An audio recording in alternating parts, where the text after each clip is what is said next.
سورہ تحریم کے اندر اللہ تعالیٰ نے ارشاد فرمایا، یا ایھا الذین آمنوا قوا انفسکم واہلیکم نارا، اے ایمان والو خود بھی اور اپنے اہل و عیال کو جہنم کی آگ سے بچاؤ۔ اللہ تعالیٰ نے اہل کا ذکر کیا ہے اور تنبیہ ایمان والوں کو کی ہے کہ اے ایمان والو خود بھی جہنم کی آگ سے بچو، وَأَهْلِيكُمْ نَارًا، اور جتنے تمہارے گھر والے ہیں، تمہاری اولاد ہے، تمہارے بہن بھائی ہیں، تمہاری بیوی ہے، ان کو بھی جہنم کی آگ سے بچانے کی کوشش کرو۔ آگے فرمایا وَقُودُهَا النَّاسُ وَالْحِجَارَةُ، یقیناً انسان اور پتھر جہنم کا ایندھن بنیں گے۔ انسان کو یہ فرما دیا کہ پتھر بھی جہنم کے اندر جائیں گے اور انسانوں کو بھی جہنم کے اندر ڈالا جائے گا۔ اب یقیناً آپ کے ذہن کے اندر ایک سوال ابھر سکتا ہے کہ انسان تو گناہ کریں گے، خطائیں کریں گے، اللہ انہیں بطور سزا جہنم کے اندر ڈالے گا، لیکن پتھروں کو جہنم کے اندر کیوں ڈالا جائے گا؟ وَقُودُهَا النَّاسُ وَالْحِجَارَةُ، جسی طرح انسان جہنم کے اندر ہوں گے اللہ تعالیٰ پتھروں کو بھی ڈالے گا۔ تو مفسرین کرام نے لکھا ہے کہ جہنم کی آگ بڑی تیز ہے، اس کو اور تیز کرنے کے لیے اللہ جہنم کے اندر پتھروں کو ڈالے گا۔ کسی چیز کو جلدی گرم کرنا ہو اور دیر تک گرم رکھنا ہو تو وہاں پتھروں کا استعمال کیا جاتا ہے۔ پتھر جب گرم ہوتا ہے تو اتنی جلدی ٹھنڈا نہیں ہوتا، اس وجہ سے پتھریلے علاقے بنسبت ہموار علاقوں کے زیادہ گرم ہوتے ہیں۔ تو پتھروں کو بھی جہنم کے اندر ڈالا جائے گا اور انسانوں کو بھی جہنم کے اندر ڈالا جائے گا۔ فرمایا اہلیکم نارا، تم اپنے گھر والوں کو بچاؤ جہنم کی آگ سے۔ یہ ایک اشارہ بھی ہے کہ گھر کا ایک والی وارث 5 وقت کا نمازی ہے، گھر کے 8 افراد بے نماز ہیں، ایک اکیلا جو ہے وہ نمازی ہے، ایک اکیلا جنت کے رستے پہ چل رہا ہے، ایک اکیلا گھر سے نماز کے لیے آ رہا ہے، سارے گھر والے بے نماز ہیں۔ فرمایا اہلیکم نارا، تم خود تو بچ رہے ہو، دین کو سمجھ رہے ہو، لیکن یہ پورے کا پورا بوجھ تمہارے کندھوں کے اوپر ہے۔ پھر ایک اور صحیح بخاری اور صحیح مسلم کی روایت کے اندر آتا ہے، آقا علیہ الصلوۃ والسلام نے ارشاد فرمایا، جسے اللہ تعالیٰ نے رعیت عطا فرمائی، جسے اللہ تعالیٰ نے برتری اور مقام عطا فرمایا، جسے اللہ تعالیٰ نے بادشاہی عطا فرمائی، جسے اللہ تعالیٰ نے سربراہی عطا فرمائی، کل قیامت کے دن اللہ اپنے کٹہرے کے اندر کھڑا کر کے اسے سوال جواب کرے گا۔ جس طرح حکمران ہیں، اللہ نے انہیں بادشاہی اور حکمرانی عطا فرمائی ہے، اللہ رویت کے بارے میں، رعایا کے بارے میں ان سے سوال کرے گا۔ یہ اپنی قوم کے، اپنے ملک کے بادشاہ ہیں، ان کے کندھوں کے اوپر رعایت کا بوجھ ہے۔ فرمایا اسی طریقے کے ساتھ انسان اپنے گھر کا سربراہ ہے، انسان اپنے گھر کا بادشاہ ہے، انسان اپنے گھر کے اندر حاکم ہے۔ اللہ اس حاکم کو بھی اپنی بارگاہ کے اندر کھڑا کر کے سوال جواب کرے گا کہ دیکھ، تیری مرضی کے ساتھ گھر کے اندر کھانا بنتا تھا، تیری مرضی کے ساتھ اولاد کا آنا جانا تھا، تیری مرضی کے ساتھ خوشی اور غمی تھی، ارے ہر چیز تیری مرضی کے ساتھ تھی، لیکن دین کے اندر تو نے خاموشی اختیار کر لی، دین کے اندر تو نے کبھی کہا ہی نہیں۔ بچہ ایک دن سکول نہ جائے تو سارے گھر والے پریشان ہو جاتے ہیں، والد اپنا کام چھوڑ کے اسے سکول چھوڑنے کے لیے جاتا ہے، اور جب وہ سکول سے آتا ہے ایک فرد چھوڑنے کے لیے جاتا ہے اور ایک فرد اسے لینے کے لیے جاتا ہے، پھر اس کی ٹیوشن کا انتظام کیا جاتا ہے، پھر اس کے کھانے کا انتظام کیا جاتا ہے۔ بچے نے 4 بجے، 5 بجے، 6 بجے اسکول جانا ہو، اس کا ناشتہ ٹائم کے اوپر تیار رہتا ہے۔ یہ دنیا کی تعلیم ہے، یہ ڈگری یہیں کے یہیں رہ جائے گی، علم حاصل کرنا چاہیے۔ ہم یہ بات کا اشارہ نہیں دے رہے کہ انسان کو پڑھنا نہیں چاہیے، پڑھا لکھا انسان تعلیم یافتہ ہونا چاہیے، لیکن صاحبو یہ دنیا کی ڈگری ہے، یہ تعلیم دنیاوی تعلیم ہے۔ اس کا تمہیں فائدہ بینک کے اندر ہوگا، مال کے ساتھ ہوگا، ڈگری اور کرسی کے ساتھ تمہیں فائدہ ہوگا، لیکن آخرت کے اندر یہ ڈگری تمہارے کسی کام نہیں آئے گی۔ آخرت کے اندر اگر کام آئے گی تو وہ تعلیم جو مسجد سے ملتی ہے، جو مدرسے سے ملتی ہے، جو تعلیم قرآن ہے، جو آقا علیہ الصلوۃ والسلام کا فرمان ہے، اگر آپ کی اولاد نے یہ سیکھ لیا تو آپ کی دنیا کے اندر بھی کامیابی ہے اور آخرت کے اندر بھی کامیابی ہے۔ آج ہمارا رویہ، آج ہمارا طریقہ صرف دنیاوی لحاظ کے ساتھ بہت بہترین جا رہا ہے۔ آج ہم اپنی اولاد کو ڈانٹتے ہیں اگر وہ کمائے نہ، اپنی اولاد کو ڈانٹتے ہیں اگر کچھ بچائے نہ، لیکن سارے کا سارا ہمارا نقصان ہو گیا آخرت کا۔ ہم نے کبھی اس طرف اولاد کو ڈالا ہی نہیں، کبھی ہم نے اشارہ ہی نہیں دیا، کبھی ہم نے اپنی اولاد کو سختی سے کہا ہی نہیں کہ بیٹا کام رہ جائے تو رہ جائے، لیکن تیری 5 نمازیں مسجد کے اندر مکمل ہونی چاہیے۔ صبح کا کام میں خود کر لوں گا، لیکن تیری فجر کی نماز با جماعت مسجد کے اندر ادا ہو۔ یہ تربیت اولاد ہے۔ آج ہم اس بات سے بہت دور ہیں کہ ہم نے چھوٹے چھوٹے بچوں کو بہت ساری چیزیں سکھا دی ہیں، لیکن کبھی ہم نے اپنی اولاد کو پیار کے ساتھ، محبت کے ساتھ، سختی کے ساتھ دین کی طرف راغب نہیں کیا۔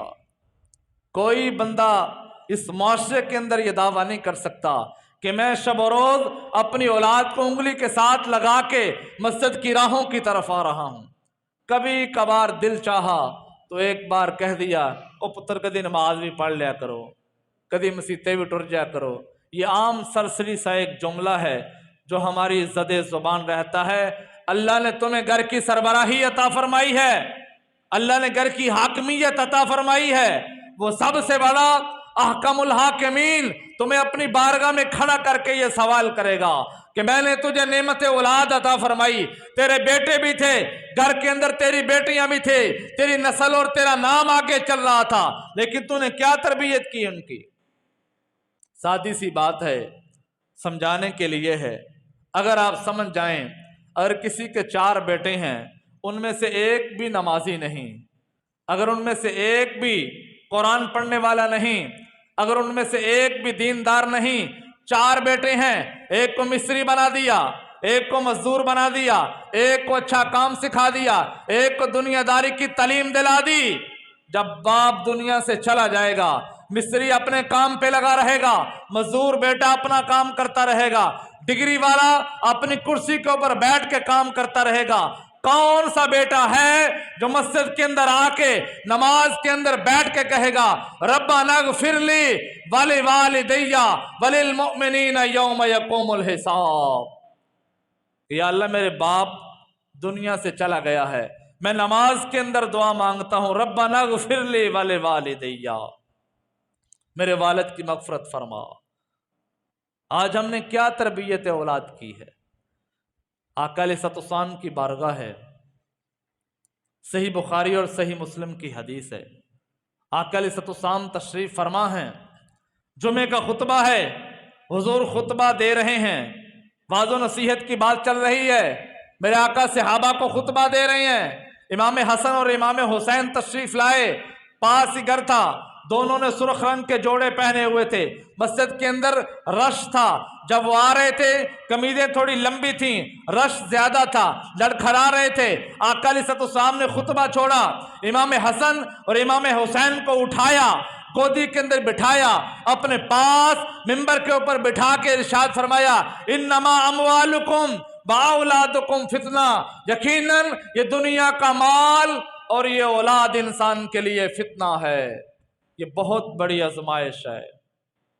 مال آ جائے ہم آزمائش کے اندر مبتلا ہیں، اور ہماری اولاد بھی ہمارے لیے آزمائش ہے۔ اولاد اگر صالح ہے، اگر فرما بردار ہے تو انسان کے لیے صدقہ جاریہ ہے۔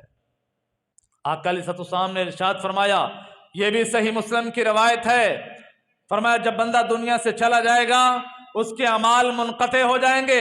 نمازی تھا تو سلسلہ منقطع ہو گیا، تلاوت قرآن کرنے والا تھا اب وہ تلاوت نہیں کر سکتا، ذکر و اذکار وظائف کرنے والا تھا اب وہ سارے کا سارا سلسلہ منقطع ہو گیا۔ سخی تھا، سخاوت ختم ہو گئی، سچ بولنے والا تھا، آج سچائی والے لب بند ہو گئے ہیں۔ فرمایا 3 طریقے سے اسے قبر کے اندر بھی ثواب دیا جائے گا۔ ایک فرمایا صدقۃ جاریۃ، کوئی ایسا نیک کام کر گیا جس کا صدقہ جاریہ اسے قبر کے اندر بھی پہنچایا جائے گا۔ او علم ینتفع بہ، کسی کو ایسا علم پڑھا دیا جو دین والا علم تھا، کسی کو تلاوت قرآن پڑھا دی، کسی کو نماز سکھا دی، کسی کو اچھا ہنر سکھا دیا۔ فرمایا وہ بندہ جو ہی پیچھے والا وہ کام نیک کرے گا، اللہ مرنے والے کو قبر کے اندر بھی ثواب عطا فرمائے گا۔ اور تیسرا حضور نے ارشاد فرمایا اولاد صالح، اگر کسی کی نیک اولاد ہے، کسی کا باغ اچھا ہے، ارے کسی کے درخت اچھے لگے ہوئے ہیں، باپ دنیا سے چلا گیا ہے، فرمایا باپ دنیا سے رخصت ہو گیا، پیچھے والی نیک اولاد اس کے لیے کیا ہے؟ فرمایا یہ ساری کی ساری اس کے لیے صدقہ جاریہ ہے۔ اولاد صالح۔ آج ہمارے بچے سارا دن گلیوں بازاروں میں گھومتے ہیں، آدھی رات کو گھر آ کے سو جاتے ہیں، 2 وقت کا کھانا کھا کے نکل جاتے ہیں، مسافروں کی طرح ہمارے گھر میں رہتے ہیں، لیکن آج کسی حاکم نے اپنی اولاد کو بٹھا کے کبھی نہیں کہا۔ اور یاد رکھیں اس معاشرے کے اندر اولاد کے ساتھ زیادہ سختی بھی نہیں کرنی چاہیے۔ کبھی اگر آپ نے سختی کی ہے تو آپ کو پیار بھی کرنا چاہیے۔ اگر آپ نے سخت جملہ بولا ہے تو آپ کا جگر ہے، آپ کا خون ہے، آپ کے ٹکڑے ہیں، آپ کو سینے سے لگا کے محبت والا پیار والا جملہ بھی بولنا چاہیے۔ شاید آپ کی اولاد کو سختی والی بات سمجھ نہیں آئی تو پیار والا جملہ اس کے دل کے اندر بیٹھ جائے۔ آؤ بخاری مسلم کی ایک اور حدیث ہے، آقا علیہ الصلوۃ والسلام کی مجلس ہے، حضور کی بارگاہ ہے، کسی نے آقا علیہ الصلوۃ والسلام کو شربت بنا کے میٹھا ایک پیالہ پیش کیا تو آقا علیہ الصلوۃ والسلام کی عادت مبارکہ تھی، حضور جو بھی چیز تقسیم فرماتے تو دائیں طرف سے شروع فرماتے، اور یہ سنت بھی ہے، دائیں طرف سے چیز کو تقسیم فرمانا یہ سنت ہے۔ اب دیکھو بات سمجھنے والی بھی ہے، دائیں طرف ایک لڑکا بیٹھا ہوا ہے، بائیں طرف ایک بزرگ بیٹھا ہوا ہے، آقا علیہ الصلوۃ والسلام کے ہاتھ میں پیالہ ہے، شربت نوش کیا، حضور نے تھوڑا سا پی لیا، اب حق بیٹے کا بنتا تھا، یہ چھوٹی عمر کا تھا، ادھر ایک بزرگ آدمی تھے، اب آقا علیہ الصلوۃ والسلام نے یوں پیالہ اس کے ہاتھ کے قریب کیا اور بچے سے اجازت لی، کہا بیٹا اگر تو اجازت دے تو یہ تیرا حق اس بابے کو پلا دیں، حق تیرا بنتا ہے، اصول یہی چلے گا، میں دین سکھانے کے لیے آیا ہوں، عدل یہی ہے، انصاف یہی ہے، طریقہ نہیں بدلے گا، اگر تو اجازت دے تو یہ پیالہ پہلے اس بابا جی کو پلا دیا جائے۔ بچہ بھی حضور کی بارگاہ میں بیٹھنے والا تھا، آقا علیہ الصلوۃ والسلام کی صحبت میں سیکھنے والا تھا، اس بچے نے فوراً عرض کی میرے آقا آپ کے لبوں سے لگا ہوا پیالہ میرا دل کرتا ہے کسی اور کے پاس نہ جائے، سب سے پہلے میری پاس آئے، اور آپ کا جھوٹا سب سے پہلے اگر پیوں تو وہ میں پینا چاہتا ہوں۔ یہ تربیت ہے آقا علیہ الصلوۃ والسلام کی، چھوٹوں کا احترام کرنا، ان کو دل کے اندر جگہ دینا، ان کو اپنی مجلس کے اندر بٹھانا، یہ بھی میرے آقا کا اصول ہے، یہ دین کی تربیت ہے، یہی دین ہے۔ آقا علیہ الصلوۃ والسلام نے صحابہ کو یہی سکھایا ہے، آقا علیہ الصلوۃ والسلام نے صحابہ کو محبت سکھائی ہے۔ آج ہمارے دل محبت رسول سے خالی ہیں، آج ہم نے اگر کچھ سکھایا ہے تو نفرتیں سکھائی ہیں۔ میں تو یہ بھی کہتا ہوں اور کئی بار کہہ چکا ہوں کہ بہت سارے لوگوں نے اپنی اولاد کو خود اپنے خلاف کیا ہوا ہے، نفرتوں کے بیج ان کے دلوں کے اندر بو دیے ہیں، اب یہ ساری کھیتی بنجر ہو گئی ہے، اب کھیتی ویران ہو گئی ہے۔ آپ ایک سخت مزاج باپ نہ بنے، آپ ایک شفیق دوست بھی بنے، آپ ایک محبت والا باپ بنے، کبھی کبھی بیٹے کو بٹھا کے پاس جیسے دوستوں کے ساتھ بات کی جاتی ہے ایسے ہنسی مذاق بھی کرنا چاہیے، ایسے دل کا حال بھی دریافت کرنا چاہیے۔ جب گھر والا سربراہ بچے کے ساتھ ہر وقت سختی کرے گا تو بچہ اپنی یاری اور دوستی باہر لگائے گا. اب باہر اسے جیسا ماحول مل گیا ہے اسی کے ساتھ اس کی لائن بن جائے گی. ایک اور حدیث ہے، حضور نے ارشاد فرمایا اگر کسی کے اچھائی اور برائی کا فرق دیکھنا چاہو تو یہ دیکھو کہ اس کے دوست کیسے ہیں.